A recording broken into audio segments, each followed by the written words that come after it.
Speak On It podcast. Yeah.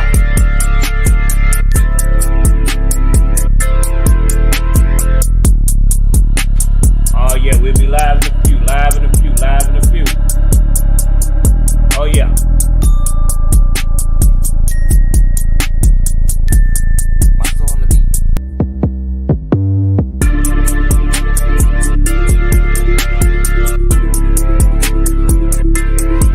Facebook, YouTube, what's up? We live.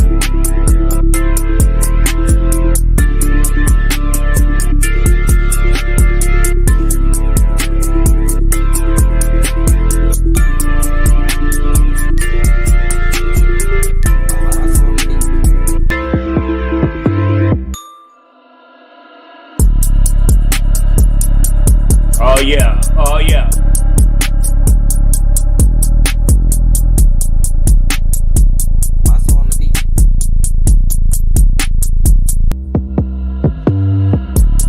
Coming at you in a few seconds.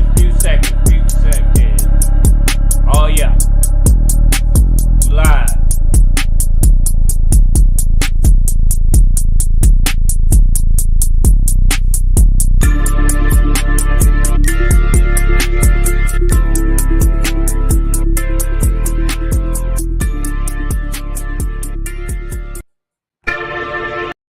What up, Facebook? What up, Facebook? What up, YouTube? Man, we live again. Speak on it. This is Phantom J, your host, your co-host on this podcast, Speak On It, man. And weekly, every week, Wednesday, 7:30, we have our weekly podcast, man. We dealing with sports. We dealing with entertainment. We're going to deal with subjects that affect us as a people. Tonight, man, we just want to, we're going to go into, why as a people, we don't support us as businesses, black businesses, and we're going to go into it. But first, we're going to get into some entertainment news. Man, Khaled dropped his album. It's still the talk of the town with Jay-Z in his verse on God Did. Now, I listened to the album, and man, it's a really good album, top to bottom, and I still got to finish. But from what I heard from the album, man, it's a great album. The talk of the town right now is Jay-Z doing his verse on God Did. It's very polarizing because you got a lot of the, my generation and the younger generation, they trying to disregard Jay. And his greatness and his excellence. Now, what is it about Jay-Z, man, that everybody have a problem with is that here it is, a man that's 52 years old that's operating at his peak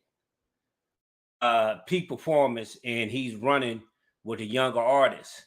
And the audience and some of the audience and fans and those that see Jay-Z, they want him to sit down because they feel he's too old. This current generation, man, got this narrative. If you pass 30, you old. If you 25, you an OG. I never heard nothing like that before, but this the day and time that we're living in, that the youngsters, they want to negate and invalidate those that came before them. And in life, you can't really do that, man, because if you want to deal in life and dodge and move and maneuver in life, you got to look towards those that came before you to see how they got over the hurdles and got as far as they did in life. But, neither here nor there, man. Jay-Z's verse is hot. It's still a topic. DJ Khaled's God Did album is off the chain. Man, and down in New Orleans, man, Baby did had to cancel his concert. He had 500 pre-sale tickets. I think it was a 14,000 seater in New Orleans, but he blamed the cancellation. Baby blamed the cancellation in his team on a breach of contract with the promoter there. And the promoter said that he, canceled it due to business reasons. But you have 500 pre-sale tickets. I was having this conversation with Black just to see, what he thought about it. And you know, in Louisiana is a unique place, man. Louisiana, they kind of prejudice on their artists, you know, especially this generation. If you're not an NBA young boy, if you're not a Bootsy, you know, Juvenile, you know, maybe this generation, you know, they cool on Juvenile, but if you're not a Bootsy or NBA young boy, they really not open up to artists. You know, rap music was regional at one time, and I remember growing up, man, seeing rap music, man, in Milwaukee and hearing Curtis Blow for the first time. I looked at it, man, and was wondering, you know, what it was because it was some good music. You know, at the time, rap music had it was it was evolving off of disco. So when you had Rappers Delight rapping this record, it had some disco feel to it because disco was going out and rap was coming in. So at that point, you know, rap evolved. So as that time and as time moved on, we seen new artists come in. So you know, as new artists come in, generations come in and grow up. Now you at a point now where the music is wide open now, and the origin and the nature of the music is it was regional and territorial. So you had rappers off the East Coast for a long time. You know, East Coast, they didn't respect nobody that was from any other coast. They had to do some work as far as putting the music together. But in the South really hit it last. You had the East Coast, and then you had the West Coast. You had Ice-T, you had Egyptian Lover out there on the West Coast when I was coming up. But we didn't realize that it wasn't a widespread thing because all the partners that I had were DJs. So they would come from the places where they come from, and their cousins come from New York, or their cousins come from California. And we get to music. And we never thought that it wasn't on the radio like that until years later, how, you know, rap struggled to get on the radio and to get mainstream. You had a little mix down session, you know, during the time that, but it wasn't widespread. It was in your region, and you would think that it was all over the country, but in fact it wasn't, you know. So you know, rap music itself is what it is. So dealing with the baby, you know, them pre-sale tickets, 500 pre-sale tickets, and then with us, we kind of slow at doing things. We ain't really on the pre-sale stuff because we got things to do. So we'll try to see what we can do the day of with Kendrick Lamar, man. I was watching Kendrick Lamar here in Dallas. You know, the ticket sales kind of ran slow into the day of, and like 2 or 3 days before the show, it sold out. And I'm thinking I'm gonna hold out for this ticket. At the time, the ticket was like $70. Man, when the day of the show, it went from 70 to 200. And because the rest of the seats were sold out, man, the nosebleeds were sold out, and Kendrick tore it up, and all over the country tore it up. So, but yeah, so we dealing on that level. So you know, we're gonna keep on developments with the baby, and just we're gonna see what's going on with that, man.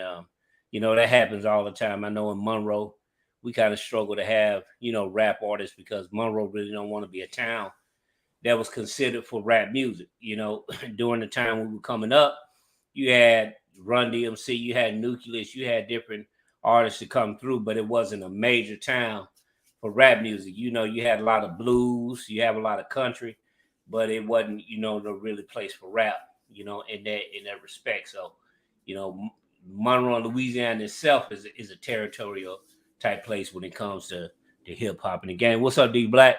What's that? I'm with you. What it is? Man, I'm chilling, just running it down, running the game, hip hop, and we talked about God did and Hova, you know, the Oh, verse that okay. he did, and they looking at the projections of 100,000 on the first week with Khaled.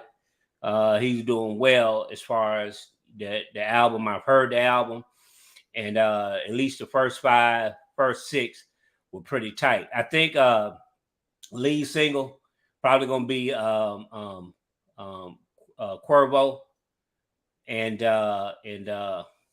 Takeoff. Party all the time. That's gonna be. I think that's gonna be the lead record on there. They I mean, did play. They did play God Did here in Dallas. So they did Keep going part 2 yeah. is tight too. It's tight too. Yeah, I'm about to finish checking it out and go on there and checking it out as well. So I'm gonna have to check it out. But from what I've heard, it's a pretty tight album. I think Future is on there. Dr. Dre helped in the production of a record that got Kanye West. He did some production on it, and he got Eminem on there. So it's a pretty solid record.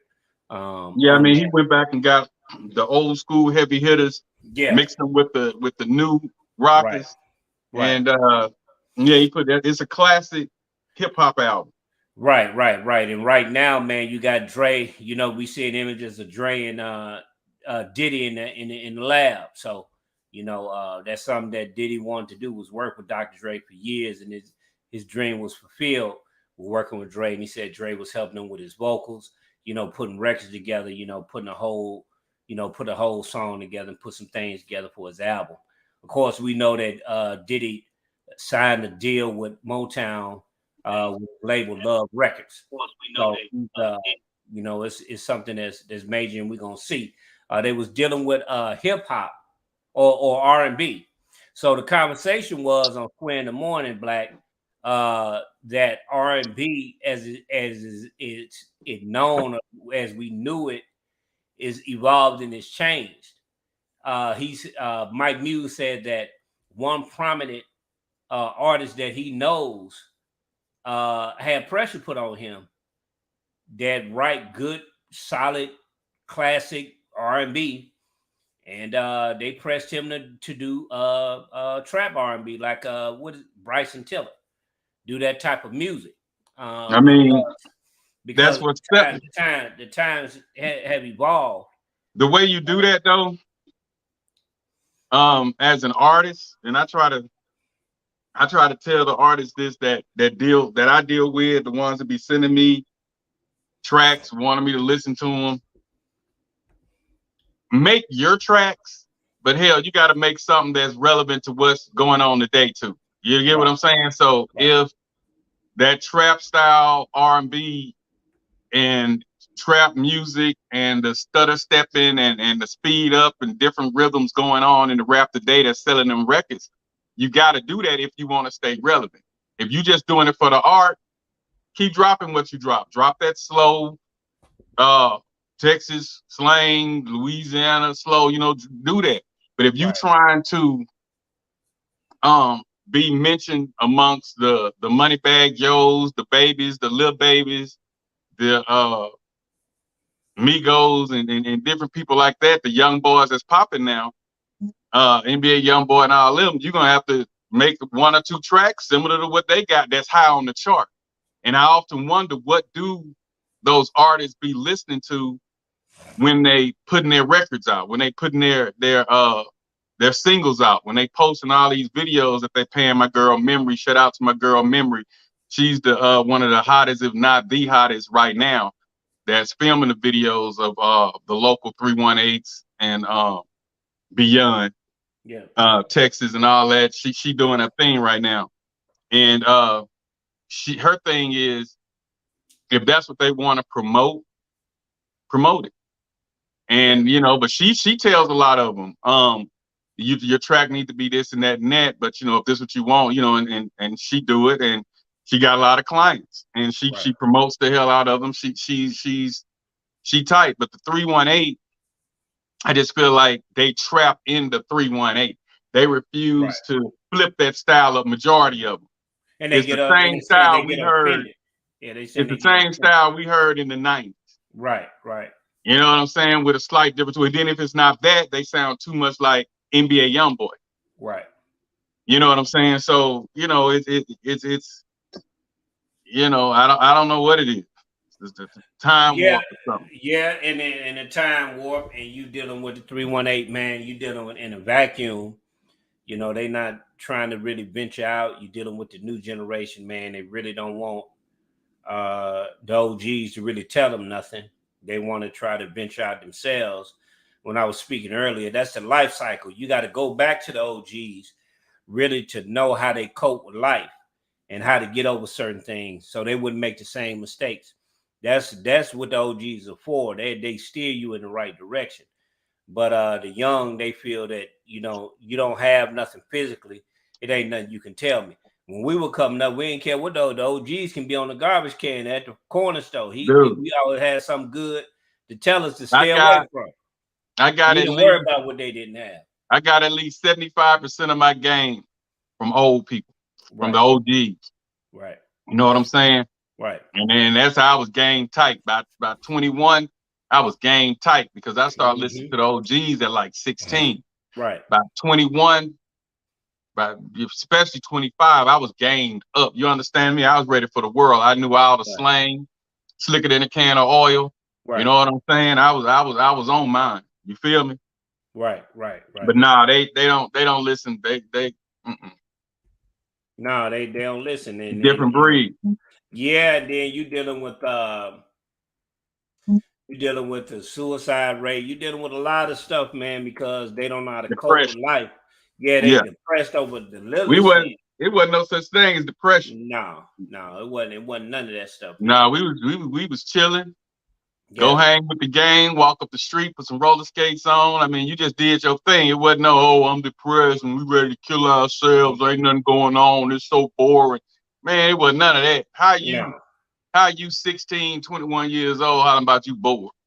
No, you ain't bored. You just ain't trying to get out the house. That was the thing, that the punishments we got was staying in the house because there was so much to do outside, And but they really can't go outside. Nah, a lot of them scared to go outside. Yeah, you can't do that. You're getting shot outside. You know what I'm saying? We didn't have to dodge bullets. We played dodge ball. Right. But now they dodging bullets. So it's a totally different ran after girls. I think that was our major thing, was running after females. You know, everything we did, from going to the mall and getting the swag up, getting your swagoo up, was running after females. So we wasn't really focused on, you hung with your boys, but you hung with girls more. And your family. We played in your family. We go to Big Mama house, man. We play frisbee, dodgeball, volleyball. It was just always something to do. Yeah. Baseball in the field, we played baseball. In the street, we played street ball. Yeah. I mean, it was just fun. The kids, they don't do that now. You know what I'm saying? They don't do that. Just a totally different breed, and that's bringing on a lot of depression because they're seeing what Sally and them doing across the street. They're seeing what Mike and them doing in Dallas. They seeing what Samantha doing in Atlanta, and they sitting there looking at their reality. They're seeing the highlight reel and look at their reality and feel like life is so bad and they just want to kill themselves and they want to be depressed. And you better block that out and learn to love yourself and appreciate what you have. And if you want more, go out there and do what it takes to get more, whether it's working long hours, whether it's whatever. If you don't like the situation, do what you have to do to get out of it. Right. You don't just sit there and mope and wish I'm bored and life sucks and all that crap. They saying all that at the age of 21, 22. Mm-hmm. Really? Yeah. That's real, man. I mean, and we just got to look at that, man, and that'll be developing, and that's a topic for another time. Man, tonight we finna deal with, man, something. What we talking about tonight? Man, we had a conversation on this, was Black people supporting Black-owned businesses. And why we really don't support Black people in Black-owned businesses. What is it about us that, we want to do for self? We want to have businesses. Yeah, it's Black people that have businesses, but do we really support Black-owned businesses? Because you're looking at the statistics. I was pulling the statistics up at one point. We're dealing with by nationality and race. They said that the average white business for white individuals, or just people in general, the white business can produce, for each white American, can produce an income up to $80,000 a year. An Asian business can support its own with an income up to or more $60,000 or more. Black businesses can support individuals, but they only can support up to $4,800 a year on average. That's not a lot of money. That's an average income, $4,800 a year. Now, when you're looking at job production, I think black businesses, they deal and produce only a little over 2 million jobs in the economy. Black-owned businesses with no employees in the United States increased 19.2% between 2012 and 2017, totaling 2.9% black firms. Businesses with no employee refers to non-employer firms, sole proprietorships, partnerships with non-paid employees. However, the data does not include non-employee C corporations, would represent approximate 2% of non-employer businesses. So what do that mean? It says that black-owned businesses with no employees in the United States between 2012 2017, 2.9 of them were created, meaning that black people were forming C corporations, LLCs, 2.9 million of them. Now, it says black ownership is defined as having 51% or more of stock or equity in a business. Then it says black-owned businesses with no employees by industry. Other services except public administration is 653,000. And I think it goes all the way down to transportation. Is transportation, warehousing, 520,000, healthcare, 431,000, administration, waste management, 313,000, professional scientific is 220,000. Now, when you get to construction, retail trade, you get to real estate, that's where the numbers start dropping. You're dealing with utilities, mining, oil extraction. But when you're dealing with transportation, meaning we driving trucks, other public services, in hotels and different things of that nature, healthcare, women nurses, you social workers, we're in the high percentile. But when it comes to real estate, leasing, educational services, we kind of drop at the bottom, while other nationalities are thriving and are in those ends. What is it telling us? Is that, you got to look at trucks. What if trucks go autonomized to where they're testing trucks to drive for themselves? Right. And these trucks be autonomized to where they can drive these trucks themselves, and that represent 500,000 of drivers, of black people, or more. Could they be out of a job? The guy that was running for president, Yang, he said by 2030, 30 to 40 more years, or 30 years, if not less, that black people, can be out of a job in the service industry, because McDonald's, hotels, because you're going to have,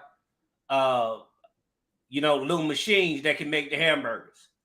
So like they're doing at Walmart. Is AI going to replace black people in the poor masses that need service jobs? Service job probably run you $20,000 a year. So will machines in AI replace those that are in service industries? So we got to look at that. Now, dealing with us as a people, you looking at us, we don't support one another. Why we don't support one another? There's a deep distrust for us, by us, and among us.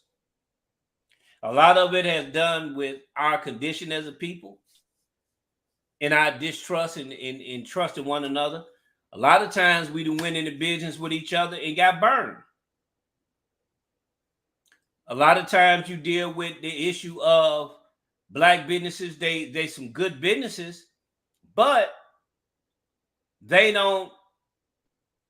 can't manage supply and demand. So when they blow up and they grow so fast, they can't manage it a lot of times. So you got people that's demanding for this product, but you can't keep up with it because you don't have the supply and demand. You're not meeting supply and demand. So if you're not meeting supply and demand, the people gonna go somewhere else. They will even pay a little bit more. What I've learned that people will pay a little bit more if you got good services. A lot of times we have poor services. You got restaurants that got good food, but the restaurant, and we talking from our own experience. We ain't dealing with no statistics. We ain't dealing with none of that stuff. We dealing with our experience. We'd have been to restaurants that cook good food. You know, we had these soul food restaurants, but the workers got poor attitudes. So when you come there, they got attitude. They throwing this stuff on the table, and you try to support them. Or sometimes they think that they better than you, and don't want to. And when you have a problem with them and want to solve the problem, they got a problem. So we gotta deal with those issues. Our brother in Dallas, he had a restaurant. Black women up there twerking inside of his restaurant. And he told them, you know, you need to go somewhere else, get the hell out. You know, because this is his restaurant. And you sitting up there twerking on the tables, watching everybody looking at you, making a fool of yourself inside of the restaurant is something that I'm giving to the people. I didn't set this up for you to come here and twerk. I set this up so we can service the people, not for you to do that foolishness, because that restaurant wasn't designed for that. We know if we go on white businesses, we're not going to do that. Period. They're not going to tolerate that. So we got to know and understand what is it, man? Do you think is the root cause of us not really supporting black businesses? I think that's just overlay. I think a lot of times we want to be in business. We want to feel important. We want generational wealth. You know, we want these things, but we don't take our time to fully plan these things. Like when the PPP loan came out and everybody and their stepmama got a business going. Right. You don't plan that business out. You don't think longevity. You think for a lot of them think for the now. And when you're in business, you got to at least have a 7-year plan. Right. If you don't have a 7-year plan, you know what I'm saying? That's going to be tough to maintain. Right. And so a lot of times it's that. When we posted this question on social media, one lady said that they're not professional. Customer service isn't what it do. Yeah. They have to wait if they want a wig or something made, get some hair or something. They have to wait 3 weeks to a month to get it, so they're not meeting the supply and demand. Right. You know, so it's like we want the business, but we don't want to get the people around us and take the time to plan the business. Everybody want to do it themselves. Right. They don't want no middlemen. A lot of them don't want no partners. And then if they do, they'll go and get their best friend and our two best friends. They don't know nothing about business. Right. And so then when somebody who has the expertise, who ran a business before that failed, try to come in and help them, they don't want them because they don't want to be under their shadow. This is my business. Right. You know what I'm saying? I did this, so I wanted us to be known for us doing this. And so they turned down that help of that OG or that person who'd have been there and done that. Right. So it's but yeah, we struggling, especially at home in our own communities. The only ones that's really making money and being successful are the beauty shops, the barber shops, nail salons, you know, things. Well, I mean, the beauty thing. The nail salons, they go to the Ching Chong for the nails. They go to Ching Chong for the nails. Right. They go to the Ching Chong for the eyelashes. They be in Walmart at the eyelashes. You know what I'm saying? So it's just tough. And Tweety, bless her soul, Tweety Jap, they've been the longest running barber and beauties that was in Bastrop that I know of.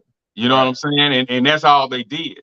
Now you have other barbershops, but either the guy drive trucks in the daytime, cut hair when he get off, you know, but the people that's solely eating off of their independent employment is few, very few. And the restaurants that come through there, the black restaurants like King of Wings, it survived, but it be up and down. But King of Wings, we have some up and coming ones. I think Smeagol, Ernest Green. Man, look, when I tell you some of the best burgers in town, this guy, he really puts it down. I used to lead a club at 3, 4 in the morning. And if his vehicle there, I run up in there, man, I just need some, man, and man make the best burgers. You know what I'm saying? I haven't had a chance to try his wings, but as far as burgers, man, look, the whole club will follow me over to his spot at 3, 4 in the morning. And he may have 2 people left. I think it'd be him, his girlfriend, and one other guy. And man, I'll call him in advance and say, hey man, we're gonna be a little late. He probably closed around 12, 1 o'clock. I say, hey man, we're gonna be a little late. We'll be in there by 3. I put in my order. I call him back and say, hey, I got about 6, 7, 8 people rolling with me. Before you know it, the whole club hungry and his whole parking lot filled at 3, 4 in the morning. People think we done moved the party over there. But his burgers are off the chain, and he just needs to do a signature burger and call them Ernest Burgers. His burgers are off the chain. So I think he's gonna do good once he, he got a little truck now that he go back and forth. But if he ever just build up from the ground up and just have him a building, I think he'll last longevity there because he's a hustler. He do his thing. That not to cut you off, you just brought something in mind. I think that because I know Brandon, my brother, brother Brandon, he sells the bean pies. He's part of the nation. He sells the bean pies, Chef Brandon. And brother sell bean pies all over the country. His bean pies are delicious. The one thing that issues a challenge with all black businesses is logistics. Logistics meaning that you need packaging, air, trucks, airplanes. You need packaging, and a lot of times I got something from a businesses. I'm not gonna name no names, but this person it took 2 or 3 months for a 3-day order, 1 week order. But I was very patient with the sister. She had some issues, but you got to solve those problems. See, that's what it is about doing business, is that you got to solve problems. People didn't cuss me out with the fruit. When the fruit, it was times that I had the fruit, the water was hot. Some of the apples got soft because I had to learn how to store the fruit. But I didn't give up. I didn't cuss nobody out. I didn't say nothing to nobody. I took that. I stood and took that, even though it hurt me.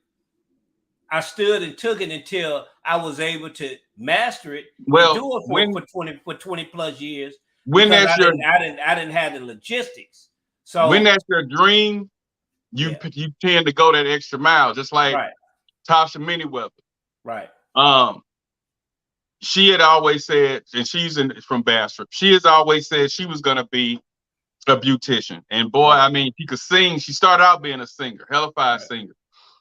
But her goal and dream was she can do hair. So she came up like under her aunt. Her aunt was like the #1 hair person in the city. And then the aunt's daughter came up. She was #1, and so she was up under their shadow. And because she was the youngest one, and she figured, hey, that was her passion, to do hair. And now she's one of the most consistent that's able to meet the supply and demand. Right. You know what I'm saying? She meets it. So it's like if somebody say, hey, I'm going out of town, they call her today and say, hey, I'm going out of town Saturday. I need this here, what you got, what's your prices. I mean, she could pretty much get that thing done in a day and a half. You know what I'm saying? I mean, she's good at what she do. So and that's the thing right there. Yeah. The up and coming people that's 100% serious about their passion, it's their passion, and it's their dream to be this, have this business. They pretty much survive, but the one who sit there and listen to somebody else's idea and say, hey, I'm gonna beat them to it because I got the money, those are the ones that usually fail. Really, you know what I'm saying? Yeah. Because a lot of times, man, me selling fruit as long as I did, man, it wasn't even the intention to sell fruit as long as I did. But once I did it, and I seen that people at one point, man, I had a large customer base from the Guide Plant and State Farm. And what they used to do, man, and I didn't have no vehicle. I had a red fly wagon. I had no vehicle. And I used to carry my fruit up there. I used to sell it $1 a bag. I used to do that every day. Be consistent, be consistent, be consistent. Boom. Sell it $1 a day. I got to the point where the people will pull over to the side because they knew I was coming up there for 9 o'clock in the morning. And people would tell me that, and I'm saying this to make a point, that, man, we stopped going to McDonald's just to get your fruit. We used to go to McDonald's to get stuff from McDonald's, but we come in here to get your fruit. And as time went on, what one thing that we got to learn is that when we become good at something, we got to expand. Mm-hmm. We just can't stay at one spot. You got to expand. Thanks for bringing up. Thanks for bringing up expansion. And that's the mistake I made. I didn't get help. I did. See, that's the problem we got with each other, is that we think we can do things on our own. And that's not the mentality to have. No other nation of people have that mentality. They have formed a group effort to work together, pool their resources, and your resources ain't necessarily your money. You got the knack to DJ. I got the knack to go out there, go sell fruit, get on the ground, or talk to people. So me and you doing the DJing, I'm finna help you expand your brand by going talking to people. When we ran our entertainment business, I go lock the building down. Everything straight. All you had to do was walk in there and set your stuff up. But I made sure that I did my part. Right. We got to learn to work as a team and stop with this. I did it all by myself. I don't need nobody. A lot of people don't trust people. A lot of people don't trust people, and you mentioned that earlier. A lot of people, you can't trust everybody. So what I admire about another guy from Bastrop, Cooper. Him and his wife, it's a family business. You get what I'm saying? She the groundwork, you know what I'm saying? They get out there and they do their thing and they expand. You know what I'm saying? He got a store in Bastrop. He got one in Ruston. And I'm pretty sure if he don't have one in Monroe, that's coming, next year, if it's not already in the works. But he sells shoes and he doing his thing. Somebody was online today saying that another friend girl of mine was online today saying she wanted to buy her son some shoes, some name brands, but she didn't want to spend over $100 and some dollars, $200 for no Jordans and all that. So what she should have did was just said, reached out to Cooper and said, hey man, what shoes you have that's reasonable that you can get. So if he have to put in an order for some Vans, because they name brand, but they cheap, some Chucks. Adidas are even reasonable now. They not them $400, $500, $300 Jordan. You're looking at $100, $125 at the most. I think somebody will pay $125. They just don't want to go into that $150 plus for a pair of shoes. And she's saying her son be outside running and playing every day. So why should she spend that much money on the shoes? But what my parents used to do, I had play shoes and I had my real shoes. So I would wear my Adidas and stuff to school when we go out, but I also had some play shoes I had to put on some, when I was in the house, whether they was a Diodors or whatever. They were play shoes.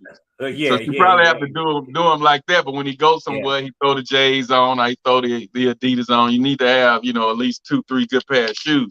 yeah. But yeah, that's the supply and demand. But then, like, I got a cousin, Lavisa.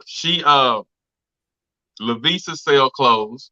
Yeah. Then we got, I forgot this other line, but they sell they were in the SBA. They got a award for the SBA.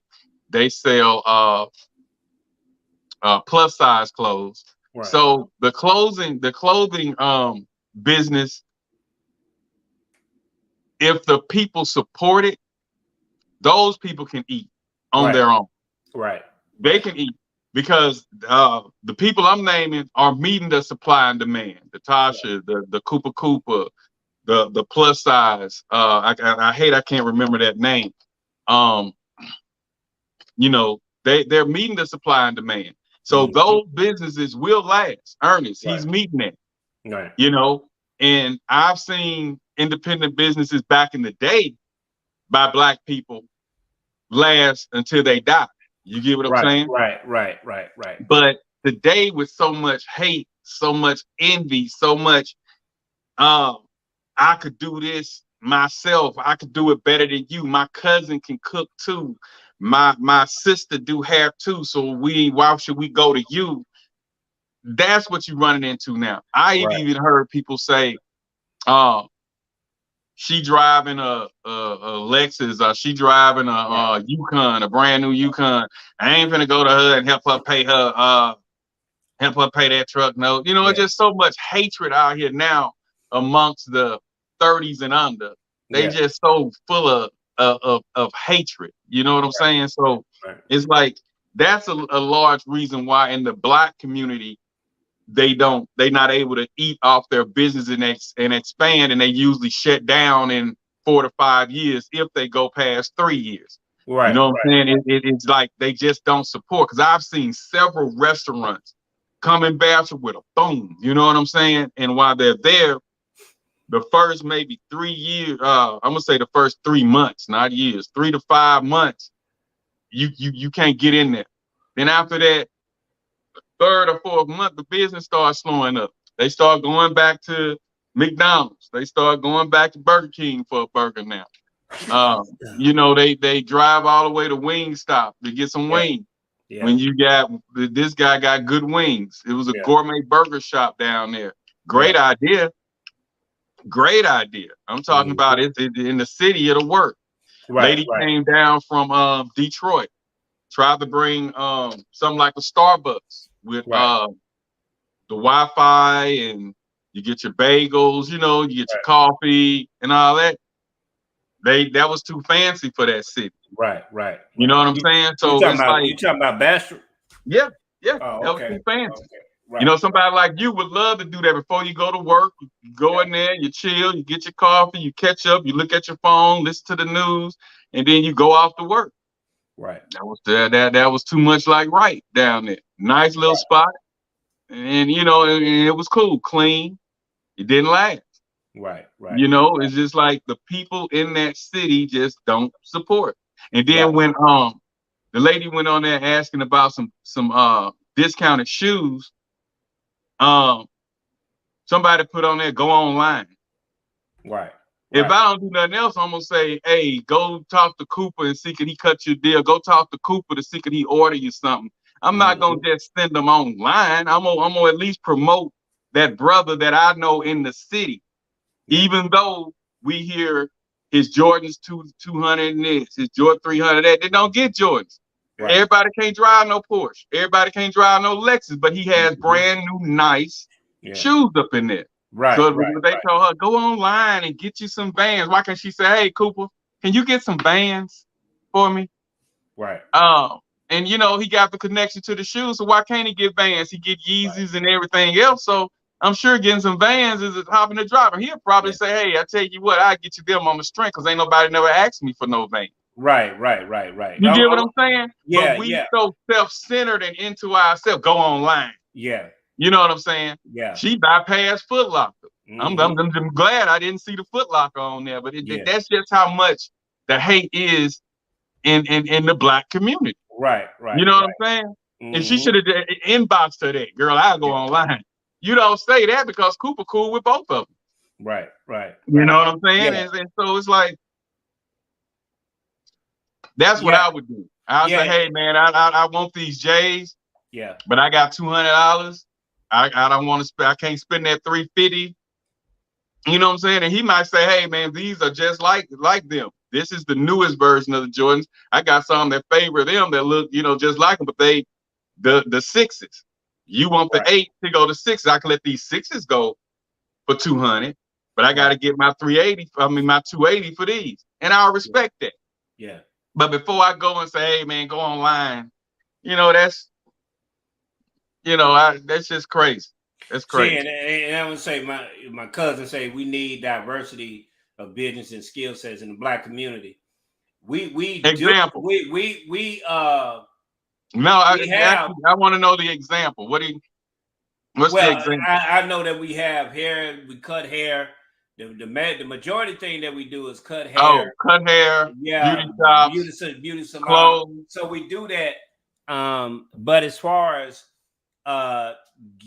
dealing in major companies with architecture, I think black people represent less than 1% dealing in architecture, construction, things that build society up. That's cool that we want to look good, but we got to learn to be builders of communities and learn how to fix communities. Now we get into real estate. Yeah. Is there a way you can put the question across the screen like we had it last week? Yeah. I just show it, but this what he was saying. Yeah. Okay. Now I'm reading what he said.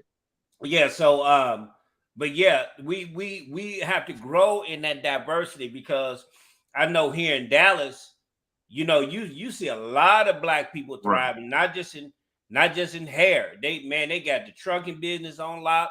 They dealing in dispatching. It's a lot of transportation here. If you want to get into transportation, you can become a millionaire here.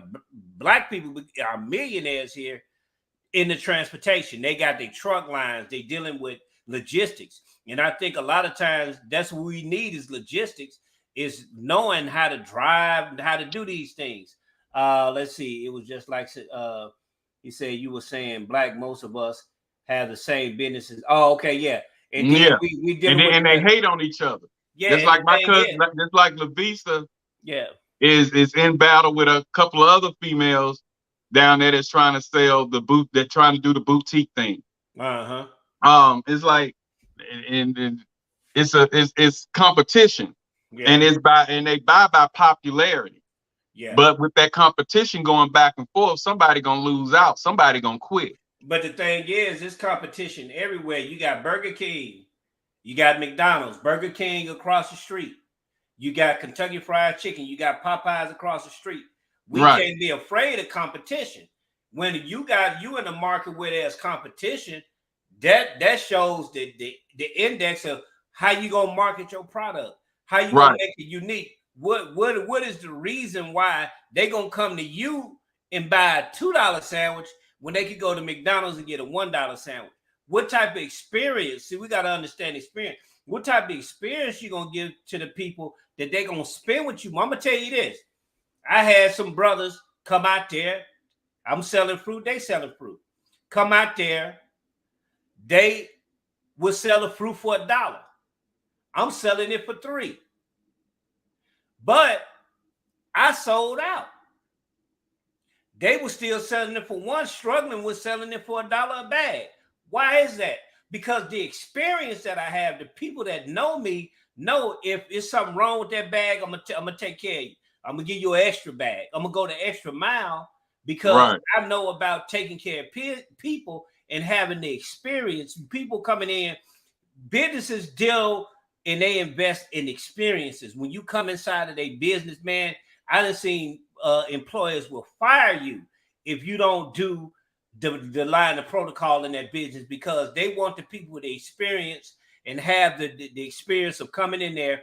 They did this what they did, Black. they did an experiment. Check this out, y'all. They had Payless shoes inside of this store. And they sold these $39 shoes for $600. How did they do that? They knew marketing, imagery, and they had the experience in that store. That the same shoes you can get in Payless for $39, they sold the same shoes in that experiment for $600. Kanye West. We gotta learn. Kanye West is a fine example. We gotta learn how to be innovative. Kanye West said, I'm an innovator. I'm not worried about what people think. And we talking about Kanye, but Kanye selling out Yeezys. Kanye selling, bruh. They showed that bag with them clothes in there, but they really didn't show the image because the clothes wasn't like that. The clothes were actually fold and going around in the sizes. He sold out with them. The ones in the bag, he's an innovator. He's taking chances on himself to let them know, hey man, I'm finna do this for myself. I'm not worried about what people think. And he got it on the national scale. But they have to go farther than social media to get the business out there and give better customer service. Yeah, you gotta give with you. Fine example with you. We did business together. I know how people look at you. I seen how you take care of people. I seen how your parties and the experience of your parties. I seen it. I seen how you dealt with the children. I seen how you deal with adults. It's the experience that you have with those people that's gonna make them. Why I'm paying $200 for these shoes? Why am I doing that? How you gonna make me pay $200 for these shoes? I'm gonna gain the experience and get this experience, so I'm gonna pay a little extra because this Cooper, this D Black, I'm gonna go pay $15 to go to this show, and I don't got no refreshments, no nothing. I'm gonna go pay $15 to go dance and listen to some music because I know what type of parties and the experience that I have in those parties. We don't understand that level of intensity is those experiences. What I had to learn in business is, at first, I didn't like if I felt like a person didn't particularly care for me, I wouldn't work with them. Right. You know what I'm saying? I was like, hey, that dude a hater. I ain't messing with him. That dude that don't like me, I ain't messing with him. You know what I'm saying? And then it took my partner Luke, which is in. How you doing? Congratulations. But congratulations. It took him to say, why you not working with them? I said, man, them boys haters. You know what I'm saying? Them guys hating. They did this, they say that, they talk behind your back, they say that. He said, but the money green. Mm-hmm. He said, what they got to do with green money? He said, if they want you to DJ, you ain't got to be friends with them. If they want you to promote their party and come in there and DJ and be the hype man and keep the party crunk, that ain't got nothing to do, you know what I'm saying, with that green dollar. Right. And so I'm talking about for years, I used to turn parties down. People hit me up, they'll get their girlfriends, they'll get their cousins that was cool with me. Hey, Black, it's a party going down. Who throwing it? Such man, I ain't doing it. Right. They gonna pay such, I don't care what they paying, them boys haters. Right. So I had to learn that it's business, not personal. Nothing personal. Business, not personal. And a lot of us don't understand that.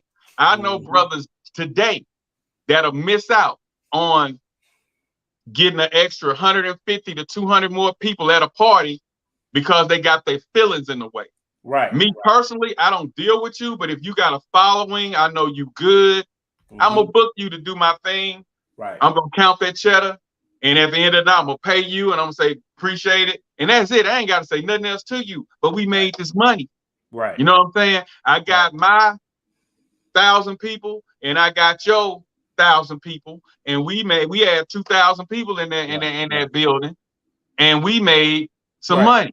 Right. But then you got some people that gets in their feelings, and they let their feelings take over the cheddar, the money that they can make. You got to get your feelings out the way when it comes to making money. Right. And so, you know, and like I say, it's a lot of jealousy and hatred out there when it comes to these businesses. Right, right, You right. get then a lot of them go broke and don't survive because they're trying to take care of their friends. They take care of their family. Right. They didn't pay. It took them $200 to make this wig. They sell it for $300, but then that friend, that family member want to give them $150 for it, and they feel loyal to them, so they say, "Oh, here you go, girl." Yeah. You know what I'm saying? You can't have no heart in Right. business. So No. it's a lot of reasons why the black business failed. Mm-hmm. We just throwing them out there. You Business, cannot have no heart in business. Business is heartless. Business is numbers. It ain't no emotion in business. That's why they say people, really, dealing with your family in business, because they got to pay the same thing that everybody else paid. Or you go in there, I know if I'm running the business, I want to get in line and pay for the stuff that I have, because I know it's going towards the business. Business is not something to be played with. When you in business, you can get your lights turned off helping somebody. Dude. And then they can't help you when you're back against the wall. You can't go against if you made $100,000 loss. They don't have that $100,000, and that $100,000 loss was all from favors and emotion, trying to help your family or your friends, and you can't do that. Or you are hiring somebody that's your friend in a key position of management. That man don't know how to manage no business. He don't know how to run no restaurant. You hired him at the restaurant trying to be the manager. He don't have no experience in management of a restaurant. He may have been a manager. Yeah. But management of a restaurant is a total different experience than managing in retail. And restaurants are the most businesses that go under. High risk. It's high risk. It's very and like with me, I also have the wife, and I also have the Queen and I, where she decorates, and and I do the DJing. Yeah. She has new innovative skills when it comes to decorate. Her vision is different. Yeah. And the people who used us as the Queen and I, where she decorated and I DJ, has been over pleased. And they were like, "Wow, I didn't know that. Oh, the way you did that, the way she did this, the way she did that is different." But a lot of people stuck in their ways with going with the traditional people, till you don't open up to see what's new. Right. Sometimes it's okay to say, okay, I'm gonna try them this time. I got 4 more events going. I'm gonna give them a shot this time. Then I'm gonna stick to old reliable. But a lot of the newer people have different visions, different ideas. Right. And just like with me, and all the DJs that I train that's up under me, I train them to be universal. Right. But as a whole, I've seen people get 4 to 5 DJs to do what I do by myself. Yeah. I know what to play during the blues hour. Right. I know what to play during the old school hour. Then I know what to play when it's time to turn them up. One man bank. You know what I'm saying? But they have to get 4 and 5 DJs to do what I do. Right. You know what I'm saying? By myself. But that's from experience. I master all the music, not just rap, not just R&B, not just blues, not just old school, not just pop, not just country, not just Zydeco.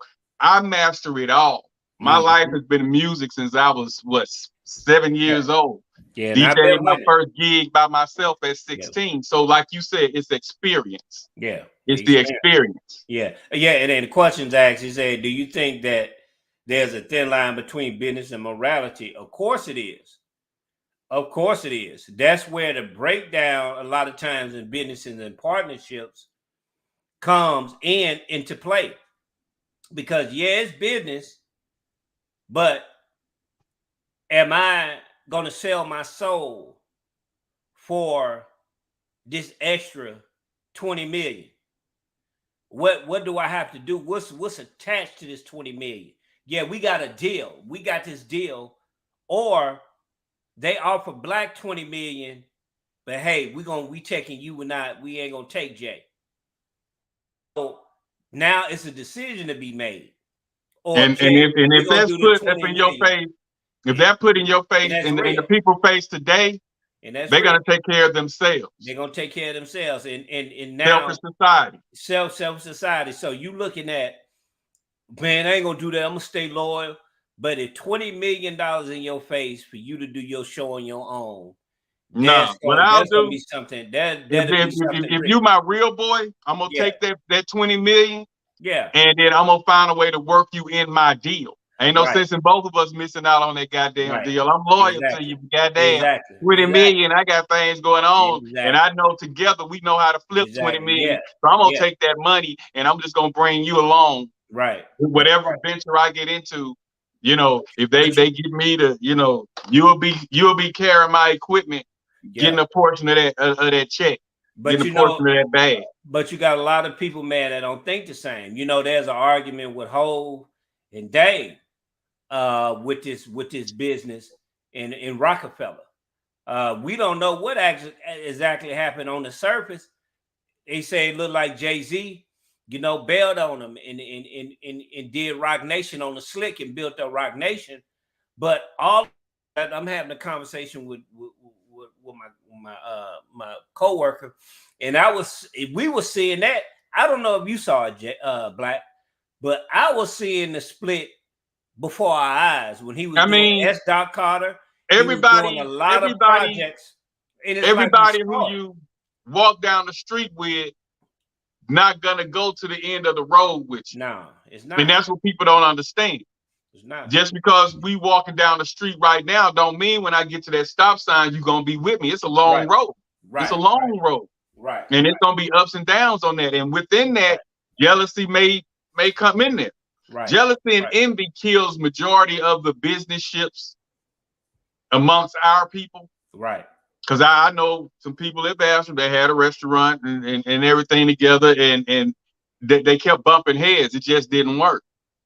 One person want to do this, the other person want to do that, and it just too many differences. And they was like, you know what? Give me what I put in, you get what you put in, and we split this thing down the middle and call it a day. When it could have been a beautiful thing if they would have met each other halfway and just you know toughed it out. But that's another thing, finding good and dedicated business partners. And I think business it evolves. A lot of times you need to come to the table. Look, you know how we used to do records and record. A lot of times, man, you only can take that person to a certain point and know that you can't get them to the next level. And be glad to help them move on to the next person. We're gonna go ahead. Prime example. Artists used to come to me in Bastrop. I was born to hip hop, New York kind of tip, samples, this and that. When they come wanting that musical playing stuff, I send them to Dewey Rock. You know what I'm saying? I say, hey, Dewey, I'm sending somebody over there. A lot of times he didn't want to work with him. He'll text me back, why you sending them to me? You know what I'm saying? But I'm like, the type of music you looking for, I can't do. They don't do that today. They'll just say, well, man, I can't do it. And then they let that person to go and find somebody else. You get what I'm saying? It's just, it's such a selfish world today. And that's why the businesses don't do what they can. Everybody I feel who have a business that's in towns like Monroe, Ruston, Rayville, Mangum, Bastrop, all those towns with Black people, this is what they used to do back in the day. And I'm talking 80s, early 90s. Everybody pretty much supported themselves, you know, supported the people in the community that had business, especially in the 70s, when my parents were coming up. They wouldn't go nowhere but to the Black restaurants. You know what I'm saying? But I know because segregation, you know, and everything had just came into play. But if they found anybody Black doing anything, they tried them first. If they didn't like the food, they'll still try again. You get what I'm saying? But Black, you know, coming up, man, I remember, I guess growing up in Milwaukee, man, we were because we was on the edge or the fall of the civil rights movement, coming up. So integration just kicked in, but we still were in the Black community. At those times, man, we were happy to be amongst ourselves. We identified ourselves. I know when I used to come to Monroe, I'm looking for the little corner, Mr. Booker store. They used to have Mr. Booker store on Pippin Street. But and they a had prime example. the little Back in the day, like everybody went to the Black corner store. Yeah. You get a Black corner store today, people still gonna go to Shell. They still gonna go to Chevron to get their Black. They still go, you know what I'm saying? They still gonna go to the Arabian guy that bought out a building a block up the road. Yeah. They just don't support the Black businesses like they did back in the Gap. I mean, like Cuzzo said, it's too much competition amongst the same thing. And when you're in a small town, they're gonna go off popularity, who they like, who everybody talking about. You could have the best clothing line, you could have the best shoe line, but if somebody else come in there and they're a little bit more popular, got a little bit more weight, bringing artists to their events, bringing DJs to their grand openings, they're gonna push you on out the way. If they on the street, if they sell it, if they got a little drug thing going on the side, and the people buy drugs and also buy their product, he's more popular or she's more popular. And so they're going with popularity. Yeah, I think Luke wanted to say something. What's up, Luke? Congratulations, man, on my little niece, man. Congratulations. Juice WRLD. What's up, man? What's up, fellas? What's up? Well, I ain't think you gonna have time. I thought you was doing your daddy duty. I definitely was. I definitely was still in the position, but I'm just y'all ramble on and on. And I have my difference of opinion about some of it. Go ahead. I don't know. I just think, I mean, granted, our bigger problems. For one, we don't have enough businesses. We don't have enough grocery stores. We don't have grocery stores. We don't have necessities. We have more wants. You know what I'm saying? Yeah. And then the necessities, we let people outside our community control it without paying the toll. Right. You know what I'm saying? Like, I'm one of them people. If I ever had money, I'll make other business pay a toll. Right.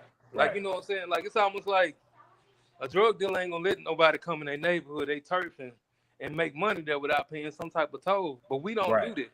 You know, you take Monroe right now, you go over there, Outpile, they got a little hood. It looked like it used to be like a little hood corner store. They don't have no gas stations in there right now, but you go in there and it's ran by people outside our community. You know, they selling food and everything in our community. But then when it's time to put some money up to do anything for the kids, they ain't there because they don't care. They take their money back to their community. So you tax them. Yeah. Man, you either gonna pay. You either I'm just saying that's more disrespectful than anything else. You know what I'm saying? You gonna make money off us and you ain't gonna do no book bag drive in our community. Right. But you're gonna take it and do it back. You're gonna make sure the kids in your neighborhood and your communities are good, but you don't care about ours. So you're damn right. You got a business or anything in our community, including Rock right there, California One Stop in Bass right now. No knock to Rock, I like him. But if you ain't putting back in our community, man, you gotta pay a toll. Get out. Yeah. I'm cool with Rocky too. I'm cool with him too, but they be saying some things about Rocky. I don't know. I'm cool with him, but I'm just saying I believe by force. Yeah. You know what I'm saying? You're not finna come over here. You're not finna put Max right there in the middle, right there on the south. And whenever something go on in the community, guess what you doing? Nothing. You take your money back to your community. All right. Right. Well, I tell you what, you need to get out of here today. Right. That's why he put them. That's why he put that steel gate up for people like you. Yeah. Right. I mean, you gotta pay a tax. Yeah, that's to me, our biggest problem in our community. We don't make people pay tax. Well, make people pay tax. You know what I'm saying? No knock to nobody selling hair out of their out their house or out of their trunk. But guess what? You got my girl. I just told her, listening to y'all, every city we go to, first thing she look for is a beauty supply shop. Every time she going to one, it ain't never Black Rain. I'm talking about from Houston to Austin to Dallas to Baton Rouge. She go to somewhere else, and guess what? They end up selling not Asian hair to their community. They end up selling stuff to our community. Why the hell ain't paying no tax? Man, you ain't finna make no money in our community. They buying hair from the Ching Chong. They getting their nails done by the Ching Chong. They getting their lashes put on by the Ching Chong. And we got black people that does all of that. Carrie Caldwell in Bastrop. She was the first one doing all them fancy nails. But wasn't nobody going to her. Black lady. Majority of her clientele, all of her clientele were white women. But she was all them fancy designs that's on nails. Carrie Caldwell was the first one to break out doing that. And if anybody watched the replay, they'll know exactly what I'm talking about. Right. Yeah, my mom used to go to Carrie Caldwell. And I like what Jay said, we don't buy from them. That's what we got to do. You know, if they don't if we don't that's it back in our community, we don't support them. Right, that's right. You know what I'm saying? Right. We run them out of town. We just don't let nobody come on our block. You know, and the thing they be asking the Muslims, they be asking us in the community, man, what we should do, because they're come to the store. They're going to Hop In off of South Second on the south side. They go to Hop In. They got their 45s in their hip, and they'll come around the glass and press you up out the store. Yeah. And then they said, well, man, Jay, man, what you think we should do? I say, bro, when I saw that, Luke, I stopped going to the store. I say, if y'all stop going to these stores, man, one of y'all know y'all got the money. They laughing. Y'all got the money, bro. Set the store up. On the other side, where y'all got this hair shop, set your store up, get you some gas. You can get them tanks. I think they like 50,000 gallons tank. Get your tanks in there, get your gas station open up, stop going to them, and they'll act right. But as long as you going to them and they can talk to you crazy, you a drunkard, they not gonna respect you because they gonna call you all type of niggas, and you still gonna go back to their store. But if you stop going to them, they say, man, what the moves? I say, bro, we telling you what you need to do. You need to. I don't go to the store. I stopped going to that store to this day. When I seen how they pulled that gun on that brother, pulled a 45 on his brother because he wanted his change. The man just wanted his change. Oh, you now a 45 on his cat. Some of those Arabs or whatever you call them, they can get real nasty. I hear them cursing this and that, but they quick to screw our women though. Yeah, and they'll act real bad. They'll treat a brother real bad. Yeah, and we don't understand. Over something little. Our unity, 99% of our problems be solved with our unity. If our communities would be better. If we unified, stop going to them stores, they getting rich. You see them at Triple S in Booker T. Salvador and them. Salvador was getting all the women pregnant over in Booker T. Salvador and them. That store had to burn down. Salvador was open for over 50, 60 years. He's screwing black women. His people, children coming up. He married a black woman. Black woman look at her nose up in there and to the store burned down. They trying to talk about Islam. You trying to do all this stuff, but you ain't really doing nothing. So if you stop going to their stores, stop supporting them, boycott them, stop supporting them, and get your money and go spend amongst yourselves, bro. We are a $1.7 trillion spending power. The Jews call us liquid money. Liquid money, because they can just go to our community and get all the money they want because they know they're gonna spend with us. Look at this. The Jews got in New York, they got a needle district, they got a cotton district, they got the shoe district, and what they gotta look at it. They got more resources. No, man. The Jews represent less than 3 to 6% of the population, if not more. I have to look at that. But it's their talking unity. About Salvador now. What you consider him? Salvador is Palestinian. Okay, those Jews and Palestinians is different. They got the resources. Them the ones with the hair businesses. What is Mojo?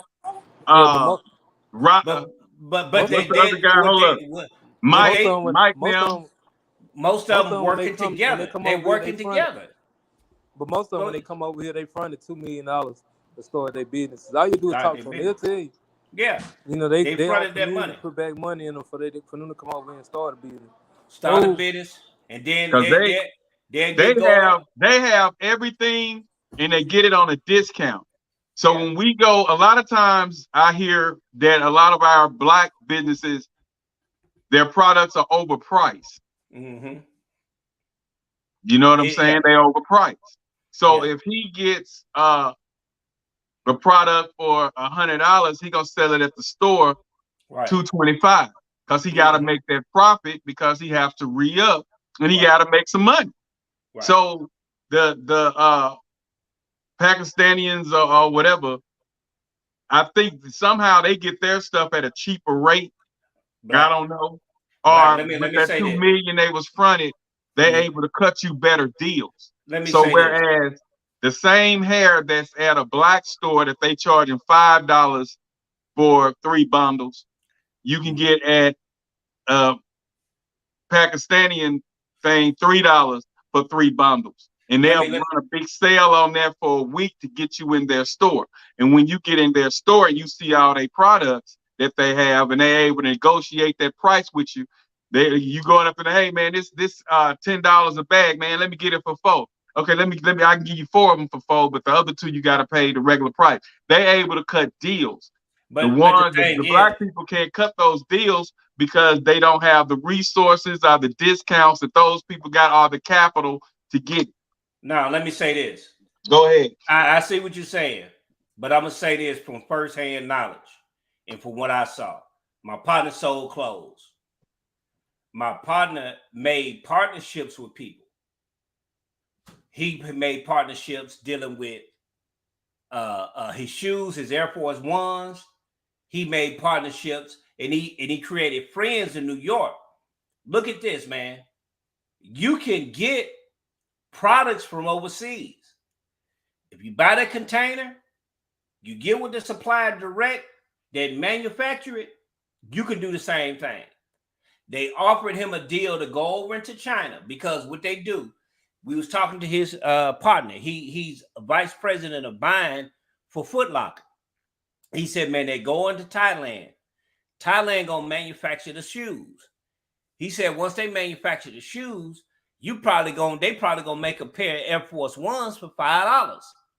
He said you can go over there, get you a container for a little over just a shell for $10,000. You can go over there and spend $5,000 over there and get those shoes and bring them back. He said, man, you can go over there and get $10,000, spend $10,000 because the American dollar is stronger. He said, man, you can get rich going over there. But you know what the problem is with us? We don't believe that. We don't want to get our passports and go over there. See that middleman and all that stuff, that's cut out in 2022. I've witnessed this with my own eyes. I know talking to the vice president of buying those shoes for Foot Locker. He said a lot of times, he said, man, y'all tripping off bootleg and all that stuff. He said a lot of times, man, you got some of these companies, man, they'll buy these shoes and they'll get them at a discount rate and sell them to you higher markup. So you got a pair of Air Force Ones for $5. You on what is Air Force One? About $70, $50? He said, man, you can sell them in retail you can wholesale them in the boxes. Because my partner was going to wholesale them in the boxes, $25 a pair. But he was going to buy them for $5 a pair. You follow what I'm saying? So this can be done. It's just when you tell us we don't believe it, and then we don't want to get off our ass and go. So you got brothers that got money, but they really don't want to go over there overseas and do business with nobody because they feel that they can't when you can't. Hey, the same thing Jay Black said. The same thing Jay Black talking about the shoes. I think my partner right there, Luke, he got that same connect. Right. You got the same connect. You can and look, you can get look, check this out. My partner linked up with the Chinese. He said, man, if you make a deal with a farmer in Louisiana, get you a bale of hay. Think a bale is like $800. You can ship that bale of hay to China China can make textile for you so you can make your t-shirts and your drawers. He said, bro, you can sell t-shirts and drawers all day. Panties, bras, drawers, t-shirts, and getting it from the seed to sow like Kanye West was doing. Kanye West was going to get ready to do is go from seed to sow, but we don't want to do that. That's the problem. We want to stick to doing hair and buying stuff at a retail rate.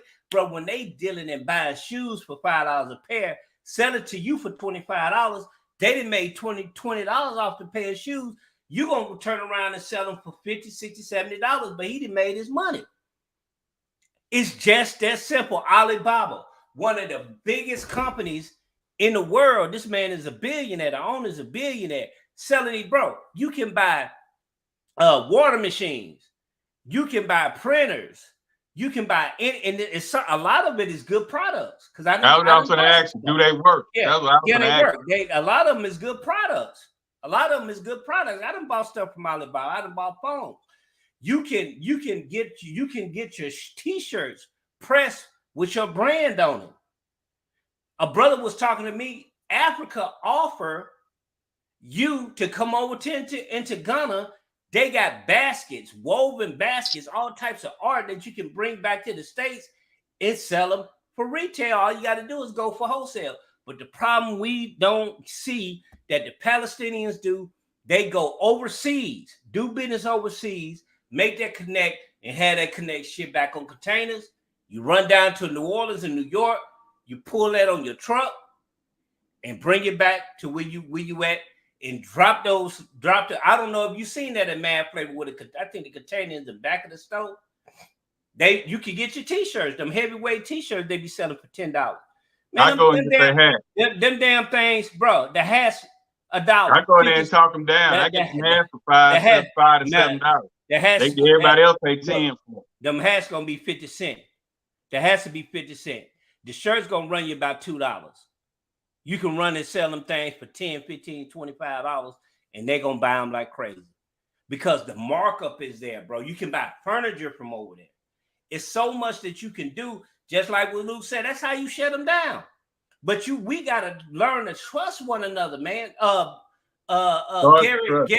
Gary V said, man, the white guy, he be wired up. Gary V said, man, I'm not worried about somebody burning me. He said, that's your loss. He said, I'm not going to spend my life in fear of somebody burning me in business. He said, if you burn me in business, that's cool. That's your loss. That's not going to stop me from doing what I'm doing. When we had that attitude, that's where we can make some real progress. On the cool, Jap and I, when we used to do parties together, Jap and I, we understood that whoever was at the door going to steal at least $300. Yeah. You know what I'm saying? And we knew that. And we prepared for that. You know what I'm saying? So we made sure we promoted enough and had enough people to get in that joker. Well, when they took that 300, we didn't miss it. Right. You know what I'm saying? And that was something that was rule of thumb. And that was when we were 19 years old. We had that mentality. 19, 21 years old. We like, all right, now come on, now you already know whoever at our door gonna hit us. It's called shrinkage. It's called shrinkage. White folks we already knew that. So you have to factor that in. You're gonna steal. That's called shrinkage. We know it's gonna be somebody gonna steal, so we gotta add that into the factor that somebody gonna steal from us. Now people that got us on shows when we did business together. People that got us didn't hit a lick on us, but we kept going. You know what I'm saying? We can't let that stop you. But you just know not that's their loss. We know not to use them no more. But the key thing is, instead of talking, a lot of times we talk behind the black businesses' back instead of asking who's the owner. And instead of getting nasty so you can go to your friends and family and brag on how you cursed them out and downed them, pull them to the side and say, hey, this the deal right here. We want to spend money with you, but these same shoes you got for $250, they got right now at Foot Locker for $199. Right. So if you can just lower that price to maybe $225, $220, you know what I'm saying? Maybe we could come spend with you. $219, we'll spend with you. Yeah. I mean, $119, we'll spend with you. But you killing us. You get what I'm saying? Talk to that person, and they may be able to say, okay, man, well, I can't let these go for that, but these are just as nice. Don't just talk behind their back and walk off and then go to Foot Locker. Walk off and then go to Seligman's, whatever, what is it, City Trends. Because you getting those people money when the same clothes at City Trends, I'm sure LaVisa have at her shop. I'm sure that the Hips, Curves, and Faces have the same clothes, and they may be a better texture. You know what I'm saying? So before the problem is they down those people. They think I'm gonna pay all that for that. Just pull them to the side. If you see it cheap online, understand that person already had that product or that item shipped to them. So you're gonna pay $10 to $15 more for it, even if like they may want $25 over what they paid for it. So if you show them that item and say, hey, they got the same outfit, you charging $45 for it, on here is $25. Can I give you $30 for it? Because that person got it there in the shop. You don't have to wait for shipping. By the time you pay shipping and wait a week to get it, you got it right there, and you just paying $10, $15, $20 more. Yeah. See, and my partner, I'm gonna tell you what he did to cut the cost down. He'll go to New York. He'll go to these places. He'll get them at a cut rate. Matching. Right. Now, price matching. That's it, cuz. Get him at a cut rate. He'll get some polo for $7, $12. Authentic polo from the polo dealer. Authentic. Bring it back. He got it for $30. He know he can let it go for $20 and still make a profit. You feel what I'm saying? He know he can let it go for. And the key thing is, and still make a profit. You're not doing. They're not doing all their product like that. But some of them though, bro, are greedy. Some of them are price gouging. You got some that are overpriced their stuff, bro, and it don't be worth the product is not worth the price. You got some that's price gouging because they greedy with the price.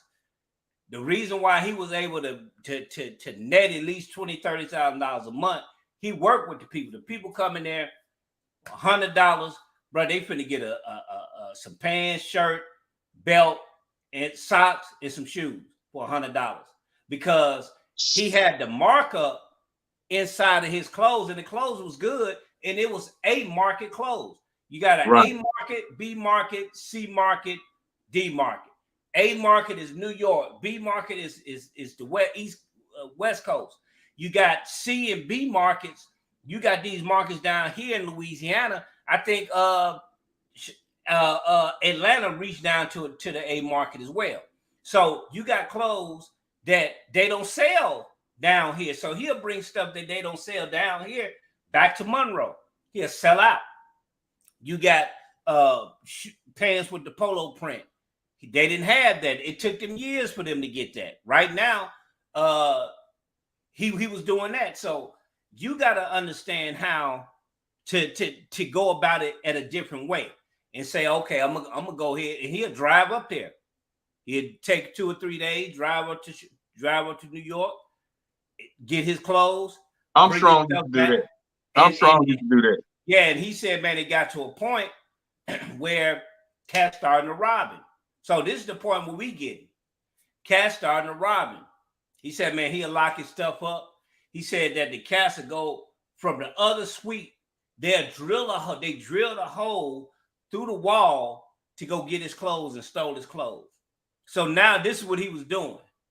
He didn't shut down because he was doing bad. He was doing real good. He said, man, I had to shut down because I was gonna kill somebody. They went over there stealing his stuff, telling the dude going to his truck. Every night he had to take all his clothes out of his store. Imagine that, bro. Every night he had to take his clothes out of his store to bring to his house, lock it up so nobody would rob it. He did that every night. And have to go to work 2 hours early just to put everything back out. And put everything. He'll get there by 10. He'll put everything, bro. I done seen him go fresh from New York, park, bro. He's selling shoes out of the box. He ain't even put them inside of the store. So we got good business, but he said, man, I gotta deal with these niggas. Man, I don't want to. He had to yock somebody with some rock salt. He said next time it's gonna be some real shell. But he had to yock a cat. The police wasn't gonna do nothing to him because he was protecting his business. They was trying to rob him. They didn't know he was a shooter.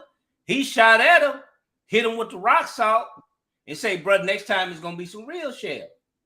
Because he said, Jay, I can't deal with that no more. He said, man, that's a lot of stress on me trying to keep my business open and then worry about snakes and vultures coming in. And that's another aspect that we deal with is our own people coming in trying to kill us. Our own people coming in trying to rob us, and we trying to serve the community. So that's another aspect that we deal with as people as well. You there, Black? Yeah, I'm here. I'm listening to you. Yeah, it's just that the main thing, and that falls back on the jealousy and envy. Yeah. And so, like I say, it's hard to get the support as it is. Yeah. Then when you do get the support, you got a hater sitting over there, some broke joker sitting over there watching your move, thinking you doing good. They even broke in, speaking of shoes, they broke in Cooper's store. Yeah. In the middle of the night. You know what I'm saying? I think they drove a truck inside that joker. You know what I'm saying? They bust a truck inside there. Some youngsters. Come on, man. Come on. You know what I'm saying? It's like whenever, because they figured he got it going on. Right. He's selling the shoes. He got them J's in there. Them jokers broke. They want some J's. Right. So they say he got to keep them in the back somewhere. So they bust up in the store, got the shoes, got out of there real quick. You know what I'm saying? Right. And, you know, the police at that time I might have been 2 on the force. Right. And they knew that. So, you know, but it's like the jealousy and envy kills the businesses in those small towns. Yeah. It kills them. And in the small town, that's going to kill it. Yeah, and the people are going to roll with the more popular person. Yeah. My cousin. Whether you got the best product, they don't care about that. Or you'll get a few sales, but the one who's selling out is the one that's more popular. Then I've learned that with black businesses, when they start off, they give you the top of the line product. But as they get business and been in there a while, they lower the grade, but still sell it to you for the same price. Right. So it's just a lot that a lot of us do as black entrepreneurs that hurt ourselves as well. Right. You know what I'm saying? So then people know that. So if they used to get, if somebody messed up and give them a quality wig that they didn't order from Atlanta or LA, and then you in Monroe or Bastrop, and you sell them a wig for the same price or a little bit more, and they're able to tell the difference in the hair, the smell different, the texture of the hair different, and then what they made it with, whether it's they using metal, some of them have metal in it. I mean, it's just like once you know a good wig, and then you feel what a not so good wig is, you know the difference. Right. And a lot of people go, because of the economy messed up, they need money, and like you say, they don't want to go down on their prices. They'll find a cheaper way to make that wig, but they still gonna sell it for the price that they would that they were selling when they had the good hair. Right. You know what I'm saying? So it's just it's us a lot of times hurt ourselves instead of saying, if you want that particular wig, that's this type of hair, and explain that to them. Right. And it's gonna cost you an extra $75 or an extra $100, but I got this. It's not as good or sturdy as that one. I might not last as long as that one, but it's gonna look nice. And if you take care of it, you want the cheaper one. You know, they're saying back in the day they broke it down. Right. Yeah, I can give you that, but this is the main thing. But I can sell you this too. Right. And then you have that choice. Should I pay that extra $75 or should I just go with that? It just depends on what you want and what your bank look like at that time, how much you're willing to spend. Right. They don't do that these days. A lot of women complaining about going to the black people to make their wigs and get their clothing and all that done because they're getting, the prices are jacked up. And like you say, the pay is not worth the price. Right. Of the purchase not worth the price. Right. So it's like it's a lose-lose situation. So we have to do better as business people. Try to meet that supply and demand. Right. And supply and demand is hard. I mean, when I jumped out there and I had my my Blackware, I didn't expect it to go the way it did. I was working at CenturyLink, and I used to wear my polos with my Blackware symbol and all that, and I wasn't expecting it to do nothing. I had Blackware on the back. Sometime I had it on my thing, looked like a little polo emblem, and with me with my hat to the back, you know. So the people and I was wearing the hoodies. It was tight. So the people at work was like, "Hey man, I need a shirt. I need a shirt." So I'm taxing them $25 for a hoodie. You know what I'm saying? $15 for shirts. And they were buying them and buying them and buying them. And at that time, I was getting them embroidered. They was embroidery. And it just was hard keeping up with that supply and demand. I left there owing people apparel. You know what I'm saying? We had bags. I had the bags with the symbol on there. The AKAs at Tech was buying them. You know, so it's like that meeting that supply and demand. And a lot of us jump out there and say we're just going to get an extra large, a large, and a medium, because those are things that's selling. So each item I got, I'm just going to get maybe 2 extra large, 2 mediums, and 1 2X. So then just think it's a big black and white party or something coming. They come in there, those clothes gone.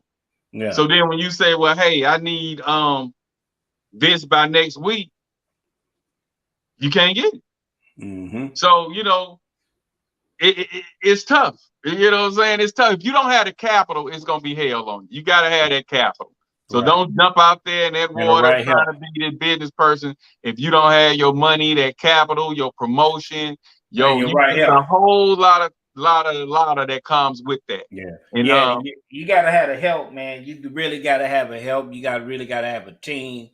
You know, that's the only thing outside of Monroe and different places. They talk about having teams. You know, when they got something going, they got a party going. Man, this my team. This such and such. This such and such. You gotta have a team with you, bro. That's gonna run with you when you doing business. You cannot do it you can't be. The business is not designed for it to be by yourself. And if they don't deal with people, like my man Smokey, Frederick. They him and his wife Shakita, they moved to Dallas and they just opened their restaurant. You need to go check it out. Yeah. I think it's called Fred's something, but I know his name is in it. But I need you to go by there one day and go live. Yeah. And actually test his food. A lot of people from Louisiana go down there and they check his food out. Him and his wife Shakita, they doing their thing down there. And you know, if you can't trust people, ain't nothing like that family business, man. Cause the family business with the husband and wife, like the Cooper, me with the Queen and I, Fred with his restaurant down there in the outskirts of Dallas. Right. That family business, the wife not gonna rob the husband not gonna rob the wife. The sister not gonna rob the family. You know, the family business, if y'all close like that, right? Especially the husband and wife, because that money is your money. You get what I'm saying? Right. You know what I'm saying? And unless one get on drugs or sneaking money under the table to take care of a family member, I don't see those type of businesses failing. So if you have a significant other, a partner like Luke, girl is a chef. She's a certified chef, and I see he be trying to cook now. So I see a family business coming out of that. Now the baby's here. I think maybe in another year or two, he'll have his restaurant up and going. Right. You know what I'm saying? And he gonna source the food out, do catering. I already see big things because he know how to take $1 and make 50,000 out of it. You know what I'm saying? So it's just a matter of time of him getting the time to put it together. But I do salute the husband and wives, the partnerships that's going into business, making it happen. The brothers and sisters, the families that go in business that can generally trust each other. If one of them have any kind of habit, that's not a good person to go in business with. Whether they drink a lot, whether they smoke weed, whether they gamble, whatever the crutch is, that's not a good person to go in business with, because the last thing you want to do is in the back of your mind saying, if it was anybody else and not my family, I would have killed them. Right. So that's real. Choose wisely who you go in business with, promote, get your supply and demand up. Don't make promises you can't keep. Better your customer service. Yeah. I had to learn that it's business, not personal. So if that person who was messing with your man come in there with her family to buy some clothes, get some hair, you treat her just as nice as you did Miss Sally that came in there that you didn't know from Jack. That's how you guys do that. You can't be like, man, that's that. And then you give nasty customer service, because you never know who that person may know. And that whole block, that whole community, that whole everything can turn against you by her saying, somebody can say, oh, I'm gonna go in there and get this and that. Girl, I went up in there and she treated me like this and that because I was messing with such. And that's all they do in them small towns: talk, gossip, and look for a reason to down you or your business. That's all they do. That's all they have to do. There's nothing else to do in them towns but talk about the people that's doing it. Right. So you got to give good customer service. That's the biggest complaint, though, that I heard, besides supply and demand. People don't want to wait if they got a show or be out of town, a vacation coming up, family reunion, and they got to wait 2 and 3 weeks for you to get their product when they could have ordered it off Alibaba. When they could have ordered it offline and got it at the same time you made it. You're convenient. And then the people got to realize that the consumer got to realize that you're paying for convenience. You know what I'm saying? A lot of people don't understand that convenience. Like, that's like you buying butter at Family Dollar. It's going to be higher than it would if it was at Kroger or at Food Depot or Super One somewhere. It's going to be higher because that's convenience. You're paying that convenience fee. Whereas $1.49 at a food store, you buying it out of Family Dollar, you're going to pay $2.49. You paying for convenience. So the fact that those people got that same dress or that same pantsuit that you saw on a website for $19.99 and they selling it for $25, you're paying for convenience. That person had that shipped to them. And Black people need to stop wanting deals. And I'm one that quick to want a deal, but I don't ask for a deal until I know I done spent a lot of money in this store. Like, hey, you know what? You can give me some, just take the taxes off. I know they got to make some type of money, but I'm not going to walk in there asking for a deal. But a lot of us want a deal straight off the bat. Straight out the bat. Man, that's too much. Man, that's too much.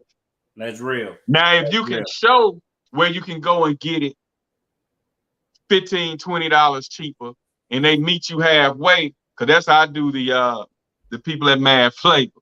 I'm like, look, man, it may take me 4 days, but I can get this for that. Come on, man, you're killing me, man. Come on, man. Then they'll work me a deal, and you be on the phone with me when I be in there negotiating. They have that wiggle room. I'm like, come on, man, I need a little deal. I spend too much money in here before I start asking you for deal. I'm talking about I spent a lot of money with them for like 3 years straight before I even asked for my first deal. But I'm a man that's gonna go in there and get that deal. I'm gonna get that deal. But I ain't Right. gonna walk off the back at a brand new spot that I ain't never spent a dime in trying to get a deal. You got to get a relationship with that person, and then they'll be more favorable to give you a deal. You know what I'm saying? Right. But Yeah. that's the main thing. We got to up our customer service, supply and demand,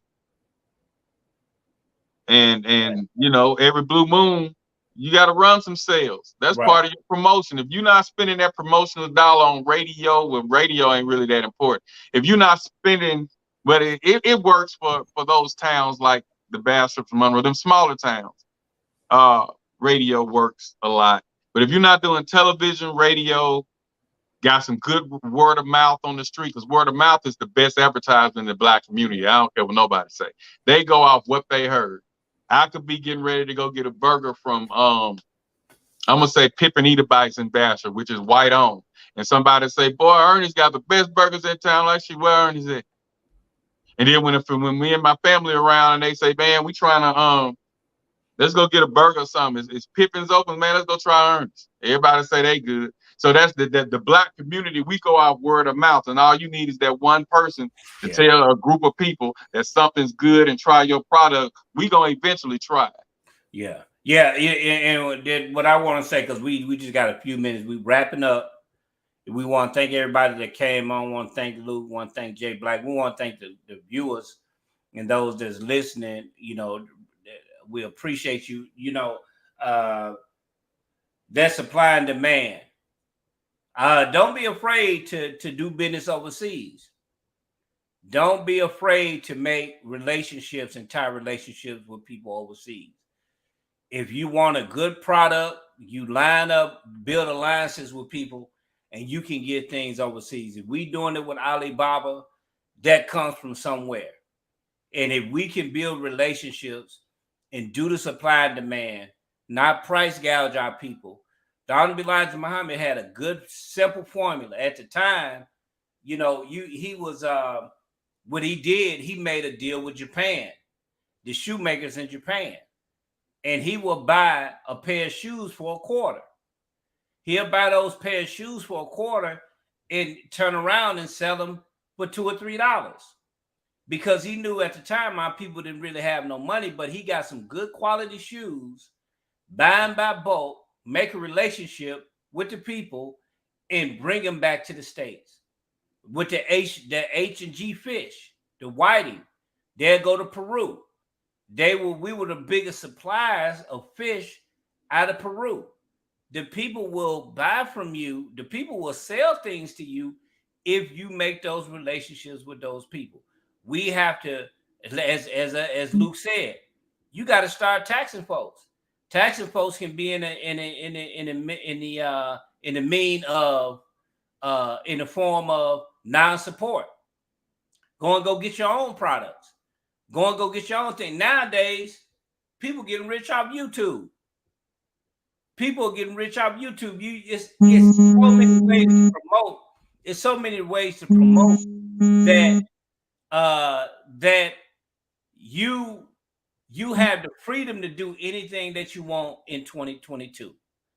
We just gotta be up, stand up, and work together. He said Black was dealing with the family, dealing with your family. Man, if y'all have a good relationship, y'all work together. There's nothing like having a good family. I know Brother Edwards, Sister Gloria, may Allah be pleased with them. They had a restaurant. Brother Edwards said when he first started, he said, man, nobody would come. He said what he had to do, and we're going to close out on this. He said, and we're going to get your last comments. He said, man, I put some onions on the grill and just let the onions go through the stack, and people start coming. He said, man, they were so successful with the business that they had to close it down. Because why? It was only them two. And the people in the community didn't want nobody else cooking their food but them.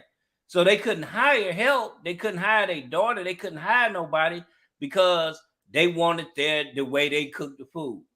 So they had to close it down. The people at the bank were offering them money to open it back up, but they couldn't until the day they transitioned. So we have to be prepared for the success of the business as well. When it's blockbuster, we have to be prepared for the business. Let me see. Would it ever y'all ever thought about uploading shows? Oh yeah, cuz we got a YouTube channel. It's We got a actually YouTube channel. it's Yeah, streaming on my locked page in on YouTube. Yeah, we It's streaming streaming right on now his page. on my Yeah. page YouTube. Yeah, we got one. We got a YouTube channel, Kinfolk. Yeah, we got two YouTube channels. So we own that thing as well. So and I get that to you to speak on it on YouTube and D Black. So we got that, cuz, and I appreciate you for asking. But with that, man, we want to thank everybody for coming out, man. We had some fun. I enjoyed it. And we're gonna keep pushing, man. Everybody know me in the city of Monroe as a fruit man.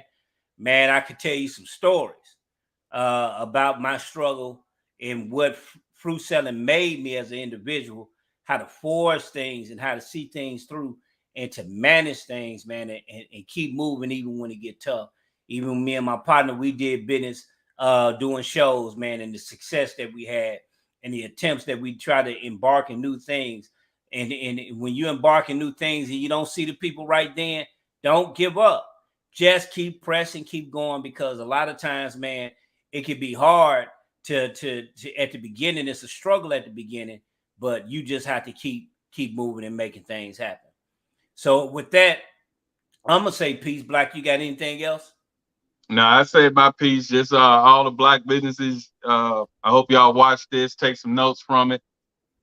We as a people need to stop hating, and if you're not gonna support it, get somebody else to support it. You know, be like, I don't go there, but you can go. For sure. You know, for sure. Do things like that. And like I say, better customer service. Make sure you make sure the supply meet the demand.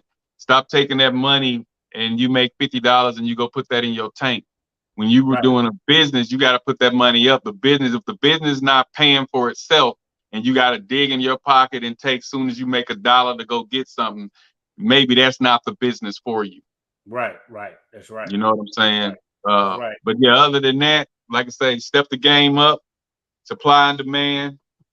And shoot, we as a people need to stop all that hate. That's right. We gotta learn to work for self, because it's gonna come a time we're gonna be forced to work for self. We up here complaining and crying about what white folks doing to us and how they treating us. Man, get up and do something for yourself. And stop crying and complaining about things and get up and do something for yourself. So with that, we out. We spoke on it. We speak on it. Luke ain't got nothing to say. Luke, you got something to say? Guess not. And with that being said, yeah, we're gonna get back to something juicy next week on the relationship tip. If somebody want to know how long should somebody live together, should a couple live together before they expect the man to marry them? Right. And I was like, that may be a pretty good topic. So we gonna sit and brainstorm to see what we're gonna come with. I'm gonna put that question out there, because they say it's a lot of people that's been living together 5+ years, and the man not asking them to marry. They just living there and they going through a lot of hell. They fussing, fighting, cheating, but they still living together. So when is enough is enough. You know what I'm saying? So that's that we gonna work on getting that topic too. But I'm gonna put it out on social media first as a speak on it question. You know what I'm saying? For sure. But we out. We like to thank everybody who came and tuned in. Y'all watch the replay. Like I say, it's on YouTube. It's on my page. And a couple of people ready to be guests on here. So I guess they'll get their courage up and they'll start tuning in in weeks to come as they see a topic that they like. So just keep it going. And like I say, it's happening out there. So we might as well speak on it. What you got to say, Jay? Take us out. And we spoke on it. Peace. All right, JR.